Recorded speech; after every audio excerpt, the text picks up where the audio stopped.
So tonight's presenters, you have me, Joe Deli Carpini. I'm the Science and Operations Officer, and along with me is Hayden Frank, one of our lead meteorologists. So we're going to take you through this presentation on Hurricane Teddy. So I'm sure many of you remember this was back on September 22nd.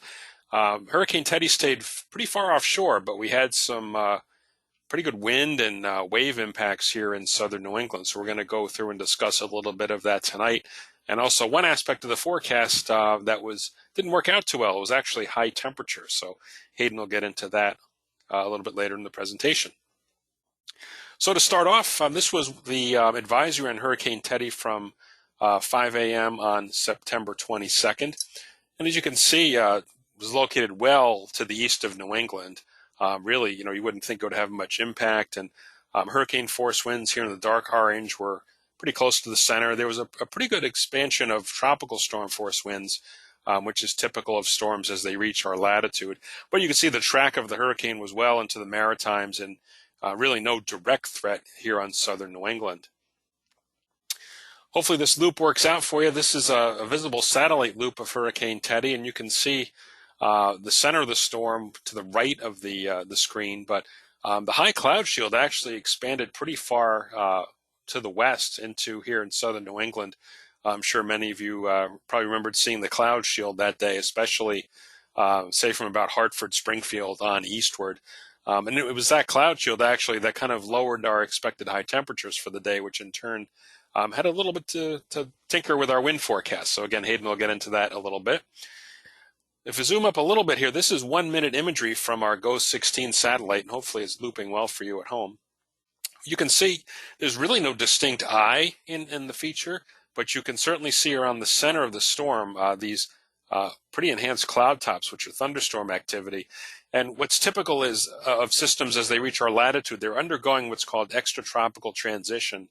And if you saw our Tropical Weather 101 webinar, you can also go back to that on YouTube. This is what happens. Hurricanes become almost like nor'easters as they head up toward New England and up this far north. So in this image, you can see a lot of dry air, which is coming around the southern side of the storm and actually wrapping around the east side. So it's lost its well-defined eye at this point, and it's starting to make the transition to a pretty strong nor'easter. So again, that's why you really don't see the eye feature there, but you can see the pretty good thunderstorms surrounding the center on all those enhanced cloud tops. So just as a reminder, from New England tropical cyclones, as I mentioned, every storm undergoes this transition from being a pure tropical system, which means it has warm air at its core, to extratropical, more like a winter storm, meaning its core is becoming more dominant by cold air upon approach to New England. So it's due to the interaction with the jet stream, the northern branch of the jet stream, which is up in our latitude. So what does that result in? It's first is rapid acceleration up the coast. You'll notice the hurricanes in the tropics may only be moving 5-10 miles per hour, whereas as they come up this far north, they're accelerating 15, 20, sometimes 30 or 40 miles per hour. And this transition causes heavy rainfall to be focused along and west of the storm track. The high winds are focused to the east of the track, and typically the storm surge is focused to the east, with the greatest surge occurring on some of the upper reaches of south-facing bays and inlets. And that was the case here, although the storm was so far out over the ocean, we didn't even really get any rain out of it. That even stayed pretty far offshore. So here's a quick look. This was the surface map at 11 a.m. on Tuesday, and you can see the hurricane is located well to the east of New England. It's actually a warm front has developed, and this was kind of the first step in that process of turning into more of a winter-like nor'easter. Where you have the warm air starting to surge to the north of the system, and eventually the cold air is going to wrap around it. That would eventually form a cold front. But at this point, it's still a full-fledged hurricane and has its set site on the Maritimes. So we're going to take the first part of this presentation looking at some of the messaging from our office. And really, a lot of times we'll issue full-fledged briefings where we're showing graphics and things of wind speed and other impacts, rainfall. But in this case, it was more an event for the marine community, meaning, boaters and fishermen and ferry services and the Coast Guard. So we kind of kept them short and sweet, just mentioning, any changes in the track of Teddy, talking about the high wind warning which we had issued for Nantucket, and really the focus was on that marine community, seas of reaching as high as 15 to 25 feet. Gale force winds gusting 40 knots or even a little bit greater. And then also, because of astronomical high tides, widespread minor coastal flooding and beach erosion, where we had a coastal flood advisory in effect. So really, weren't too many impacts on land other than really Cape Cod and the islands, and in the eastern Mass coast for the coastal flooding. It was really more of an impact on our marine community. So just to show you some of the wind-related hazards, we had a high wind warning for Nantucket, and wind advisories, which are for somewhat lesser winds, but scattered damage certainly possible in areas that were under the wind advisory. And if we look at our wind gust forecast, this was the day of, as the storm passed to our east. The highest gusts on the outer Cape and Nantucket, a little bit less as you work your way inland, but still 40 to 50 mile per hour gusts along much of the eastern Massachusetts coast, and then dropping off pretty quickly, but still not too bad, 20 to 30 mile per hour gusts. Now, these were not directly related to the hurricane. It was more of the combination of the hurricane being well offshore plus a very strong high pressure up to our north. So it was that pressure difference between high pressure to our north and the hurricane itself that was causing these gusty winds. So as a result, that's why we didn't have any tropical weather headlines like a tropical storm warning, for example. And here's a look at our wave height forecast. You can see, pretty respectable for a September storm. 20 to 25 feet east of Cape Cod, even as high as 12 feet into in portions of Mass Bay, and 10 to 12 feet in the Cape Cod Bay, and even on the south coast. So some pretty respectable seas, and these lasted for a few days, which led to some beach erosion, especially along the eastern Massachusetts coast. And then for the marine community, we give the winds in knots because that's typically what they use. So you can see, upwards of 60 knots near Nantucket, dangerous, certainly dangerous for any marine vessels to be out at sea in those conditions. So here's just a quick recap of kind of our marine and coastal hazards. Again, no tropical headlines because these winds and other impacts weren't directly related to the hurricane, but the storm warning there in purple, where we had the 60-knot winds, surrounded by a large area of gale warnings, and then, of course, our coastal flood advisory along the eastern Mass coast and the islands for some widespread minor flooding. And then also, you can see to our north and south, the Portland office and New York office also had some issues with coastal flooding as well. So normally we don't show a high temperature map when we're talking about an offshore tropical system, but in this case, our temperatures were a little bit overdone especially in eastern Massachusetts and Rhode Island. We had forecast highs that day, mid to upper 60s for the most part, and I'll leave that to Hayden. But there's a reason it didn't materialize, namely because of the high clouds from Hurricane Teddy, which ended up drifting a little bit thicker clouds anyway here over eastern Massachusetts. So we'll get to that in a couple of minutes. So with that, I'm going to pass it on to Hayden. He's going to go through some of what we were looking at as far as forecasting the different aspects of the storm, especially the wind and other things, and also kind of show some images of actually what happened from the storm. So Hayden, I will hand it off to you. All right. Well, thank you very much, Joe. So as Joe was talking about, it's not just the strength of a low pressure system, or in this case, a distant hurricane, but it's the combination of the two.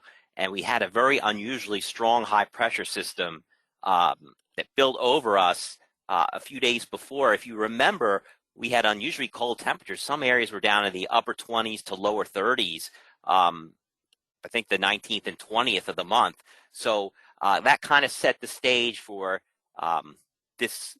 I don't know if I'd call it an event because it didn't impact most of the area unless you were right on the coast. But this is a look at the wind gusts that were observed. And what you'll notice is the speeds that we had forecast didn't quite materialize. It was windy, but mainly we were looking at gusts on the order of 35 to 45 miles per hour across the Cape and Nantucket. So we were a bit overdone, and gusts around 30 miles per hour elsewhere. So, things ended up being maybe 5 to 10 miles per hour less in terms of the winds than we had anticipated.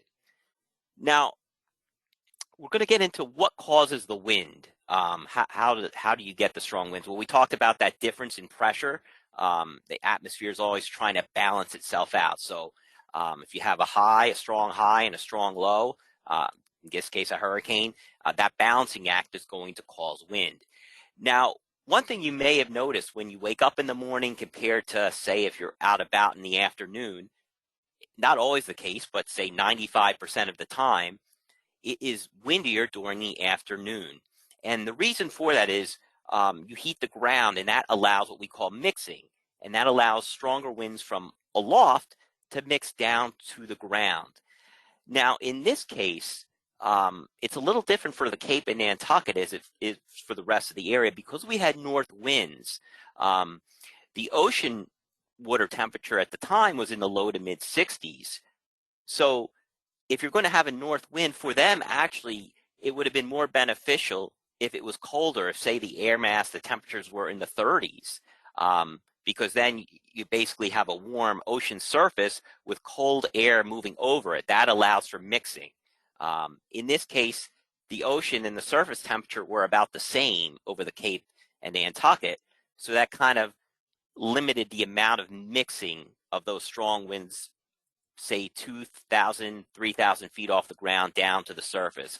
But normally for the rest of the area, you're looking to the warmer the surface temperature is, the higher probability you're going to see strong winds. Again, it's not always the case, but we saw that yesterday with this line of severe thunderstorms, pretty high-end stuff that moved through. Notice the winds were strongest as the temperatures were really warm, and as they cool down, the winds somewhat diminished. So one of the things we look at as forecasters to determine what the potential wind speeds are, looking at the winds above the ground. This is a look at what the model forecasts of the winds at 2,500 feet off the ground. So you'll see in that red shading there, that's where the model's indicating 50 to 60 mile per hour winds. Now, normally, when you get that scenario with a north wind, it's going to mix over the warm ocean because a lot of times these storms happen in, say, October, November, December, and you're bringing colder air over that warmer ocean. Remember, if the surface is warmer than above, it's going to allow that mixing. And we could go to the next slide. This is just going to be looking at 5,000 feet. So we're looking at a bit higher. And then you see that, again, that red shading over the Cape and islands. That's an indication of that north wind of 50 to 60 miles per hour. And again, because the ocean was in the low to mid 60s and the air temperature was also in the low to mid 60s, that limited the mixing. If it was, say, a colder air mass where the temperature was in the 40s going over that warm ocean, that would have allowed mixing, better mixing and stronger winds. One of the things we look at is something called model output statistics. And what exactly that means is the best way to kind of explain it, based on climatology. So the weather models, they see certain situations. Well, in this case, here's the situation. You have this amount of wind at 2,000 feet. This amount is from this direction. And it kind of tries to forecast what tends to happen based on climatology. It's recognition of something similar. The computer sees it before it kind of remembers it and then tries to build a forecast on it. And in red there, that's a forecast for Nantucket, and those are wind gusts in knots. So you can roughly add, say, 5 to 8 miles per hour on there. These are actually, I should say, these are sustained winds. So the model is actually forecasting sustained winds of 40 to 45 miles per hour. That's not gusts. The gusts would be higher. So that's pretty impressive. But normally, again, the model is used to the air mass, the temperatures coming over the ocean being colder than the actual ocean. In this case, it was about the same, so that ended up being limited the amount of wind that could get down to the ground. So in this case, the model climatology actually hurt the forecast, if that makes sense. So what we'll do now is move on to the coastal flooding aspect of this storm. And fortunately, the storm, as Joe pointed out, the hurricane passed so far east of our region that we did have minor coastal flooding. But if it had come a lot closer, we would have had significant issues because we had high astronomical tides. Now, if you look at the blue line there, this is the tide level for Boston. Now, the blue line is astronomical tide. That's, you have a high tide, you have a low tide. It's like on the, new moon, full moon, all that stuff. So if we wanted to look up what the astronomical tide is going to be in July 5th of 2023, we could do that. The red line is the actual observed tide. So when we have a storm, when you have, say, winds blowing in off the ocean, that's actually going to be higher than the astronomical tide. There are actually cases if the wind's blowing from the west, from a land wind, and if it's strong, the actual tide could be lower than the astronomical tide because you're forcing the ocean out. In this case, you're forcing it in towards the land. And basically, we had a 1.5-foot storm surge in Boston. That means that the actual tide was 1.5 feet higher than the astronomical tide for that time period. We also had very high seas. This is a buoy way out in the ocean here as you're headed up towards the Maritimes there. And if you see that significant wave height, 40 feet. So that's an indication of 40-foot seas. Now, we had over 20-foot seas just off our coast. Now, that's another thing that can contribute to coastal flooding, because what happens is not only do you have the storm surge, that was the 1.5 feet added on to the astronomical high tide, but you have the waves. The bigger the waves are, the more they're going to be crashing into the land.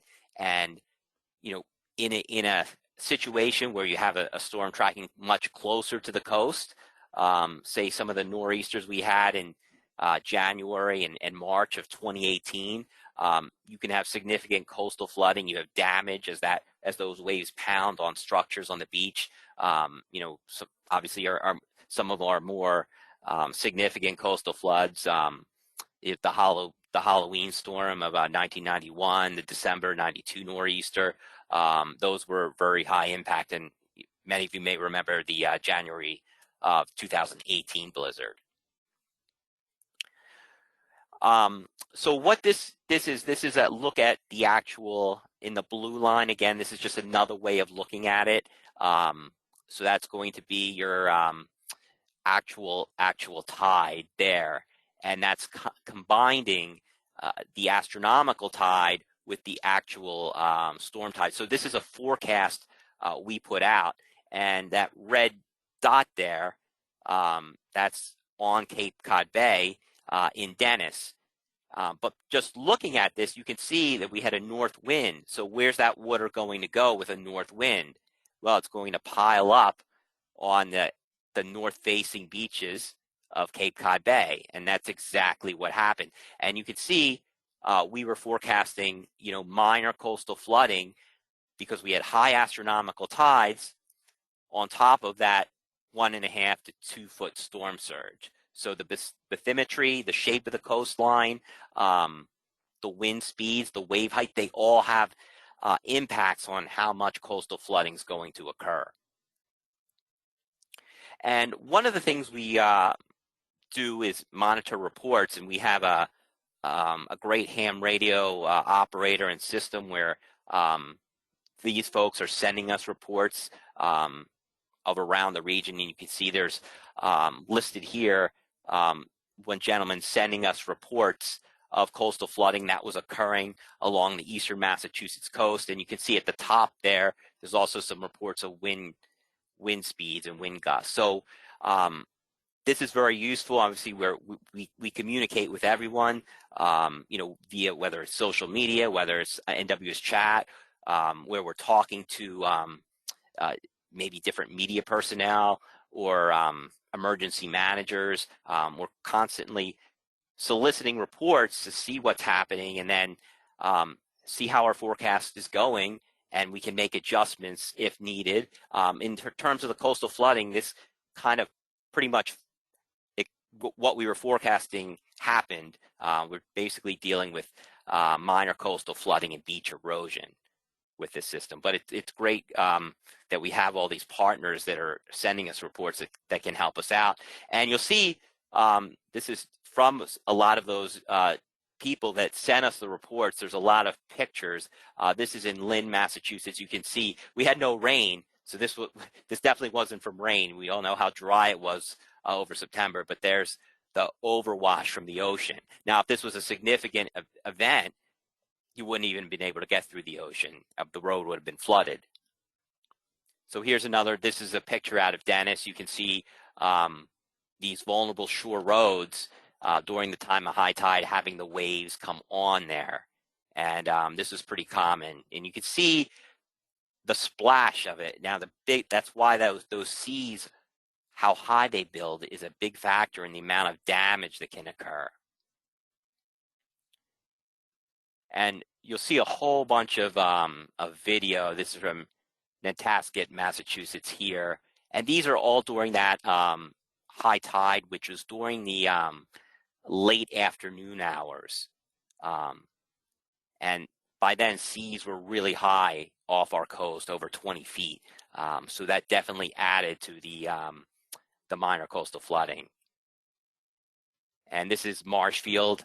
And just by looking at these pictures, one thing that stands out, obviously you can see the significant waves splashing on homes. And again, we were really fortunate that this hurricane didn't track closer to the coast. But you see how vulnerable some of these homes and property is. It's basically the ocean's right up against them. So unfortunately, in a lot of these storms, there's not much room for error. And they're quite vulnerable. So we're constantly working with emergency managers and different personnel to improve our coastal flood program, coastal flood warnings, and something we call inundation, how high the water's going to get over a particular vulnerable area, so that folks that live in these areas can take the proper action, whether it be if it's okay like this, where they're okay to stay in their homes, if they have to evacuate. Those are things that we kind of work as a team. We provide the forecast information to these emergency managers. Now, this is Easy Street in Nantucket. The north side, the Nantucket Harbor side, the north side of the island, is particularly vulnerable when you have a strong north wind, because that forces the water in the Nantucket Sound to come out and over. And you can see basically the flooding that occurred on Easy Street in Nantucket. And again, there's another picture. This is from, I think, Lynn, Massachusetts here. A lot of waves. Again, Chatham. A lot of this was like nuisance coastal flooding. And that's typically when we will issue coastal flood advisories, when we're looking at the potential for significant property damage, whether it be homes or businesses, or roads completely shut down for a significant period of time. That would be handled more with a coastal flood warning. But again, this was pretty impressive wave heights. We also did have a high surf advisory. That's another one of our big concerns, especially when it's still warm out. Everyone kind of likes to take pictures, of the waves, the ocean. It's pretty impressive. Unfortunately, what people don't realize is sometimes those waves you could get a rogue wave that goes a lot higher than, say, the waves over the last 20 minutes, and people can get knocked in over the ocean just observing too close. So especially in rocky areas, you really have to be careful. No, everyone likes pictures, but that's something want to stress safety there. And again, this is more pictures here. This was from Dorchester. I think you could see that right near the Southeast Expressway there. Just a lot of nuisance flooding there. Not a good day for a walk. And Winthrop, you could see a lot of what we've seen in the other videos, the ocean coming over onto the road. But you also notice that the road's still passable at this point. It wasn't significant enough to, shut down the roadway. And these are more stations, Boston Harbor and at Gloucester. And basically what this does is we put out a forecast, and it's going to take in to consideration of the forecast, the observed tide, and then we'll go through a forecast there. So you can see in the purple there, that's the future forecast, and that's showing as the storm's pulling away, the high tide's becoming less problematic. The yellow's an indication of action stage, and then you have the minor, and then obviously you get towards record. If you scroll over there, record 15.2, Boston Harbor, that was from the January of 2018 blizzard. So kind of gives you an idea of what the thresholds are, what it would look like on a graphic, and some of this we'll send out to our partners to let them know. Okay, so concluding thoughts. Obviously, this wasn't a significant event, unless you were a mariner, where we had very high seas. We really kind of were echoing those thoughts early on. You start to get 15, 20 foot seas or higher. It can be really dangerous, especially for mariners heading east out of Provincetown or Nantucket. We did convey the threat of minor coastal flooding quite well. I think that worked out. Our wind forecast, based on the reasoning that we went through, ended up being a bit lower than expected. And when that happens, we always try to review things and see, is there some takeaway, something we could have done differently? And I think the temperatures being equal to the ocean limited the amount of wind that could mix down, say, from that 2,500 feet. And, when you put everything together, despite a hurricane tracking over 300 miles, we still had impacts, although they were minor, in terms of coastal flooding, beach erosion. So we were quite fortunate. We do need the rain, but definitely did not want to get it that way. So that's pretty much all I have. Joe, anything you'd like to add? Yeah, no, thanks, Hayden. That was great. You mentioned the last night's severe weather. We actually are working on that already. So if you want to see the event review for last night's thunderstorms with widespread damaging winds, we'll have that probably in a week or two. So you can check our webinar page, and we will be scheduling that. But at this point, we can go through and answer some questions. And if you have a question, go ahead and use that chat box on your menu. We can go ahead and answer them. So let's see. From Robert, bet you guys were busy yesterday. Yes, we were, Robert. So how does Hurricane Delta compare with Teddy? That's a good question. Hayden, you want to take that one? Yeah, well, I'd say the origin is different. In the one thing with hurricanes in the Gulf of Mexico, the ocean water temperature is generally so much warmer than obviously at our latitude, and especially as you get up towards the Canadian Maritimes. So if you're looking in an area in the Gulf of Mexico, you can have a tropical system or what we call a weak Category 1 hurricane. Obviously, you still have significant impacts that can, in 12 to 18 hours, become a Cat 3 or Cat 4 hurricane, which is far more destructive. And that's one of the challenges in the Gulf of Mexico, forecasting those hurricanes, because they can intensify so quickly. Now, for us, we're not out of the woods either, because when they do hit us, they can potentially come at us very, very quickly, much quicker than a hurricane in the Gulf of Mexico. You could be traveling 40, 50 miles per hour, and that's obviously limits the amount of prep time that's needed for, say, evacuations or emergency managers. In terms of Teddy, the actual setup was quite different. basically you had a what we call ridge of high pressure east of Teddy, which prevented it from escaping. Most of them try to escape, weaken as they head over towards Europe. They make that curve, but because of that ridge of high pressure, it could not escape. At the same time, we didn't have a strong cold front approaching from the west that usually can kind of pull them up into southern New England. So it kind of took the in-between route and went up into the Maritimes. So gave us a very, very minor glancing blow. Okay, good question. Next is from Joe. Were forecasters at the office worried about some of the models, like the European Ensemble, showing a potential landfall in Maine? And I kind of remember that, Hayden. That was, yeah, that was in the back of our mind, thinking that was kind of going to be the worst case scenario. If it tracked, obviously into Maine, our impacts would have been a lot more significant. But we during this whole process, we were coordinating with the folks at the National Hurricane Center. We totally trust their judgment. They're the experts. And they certainly were recognizing that fact that, yeah, that potentially, the western track, was kind of into Maine, but most likely it was going to stay to the east and hit into the Maritimes. And I think originally, Hayden, the track was a little bit farther west than it ended up being in the advisory that we showed here, and they started to nudge it a little bit further east. But fortunately, no, they never really jumped on that solution, taking it into Maine.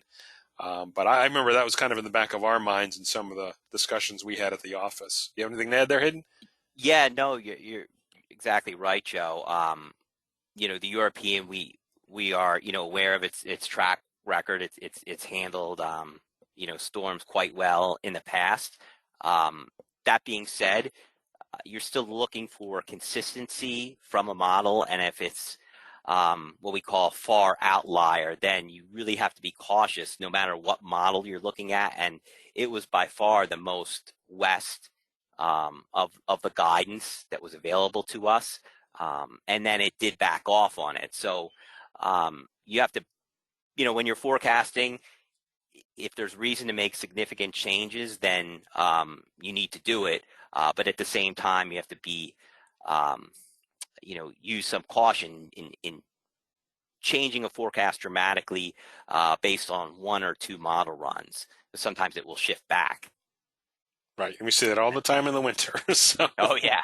all right. Question from Stephen. On the cloud satellite video, the clouds on the outer edge appeared to be moving clockwise. Why is that? That is actually kind of the exhaust from the hurricane. So as the air is rising and eventually gets to a level where it spreads out from the storm, it actually spreads out in the opposite direction. So you're seeing the high clouds at the top, which I said are kind of like the exhaust of the hurricane, the air escaping it and getting out. In order for the storm to maintain itself, it has to have a way to get that air out. So that's kind of what you're seeing there. And it goes in an opposite direction. It's not counterclockwise like the circulation of the storm itself. It actually goes out clockwise. So I hope that answers that question.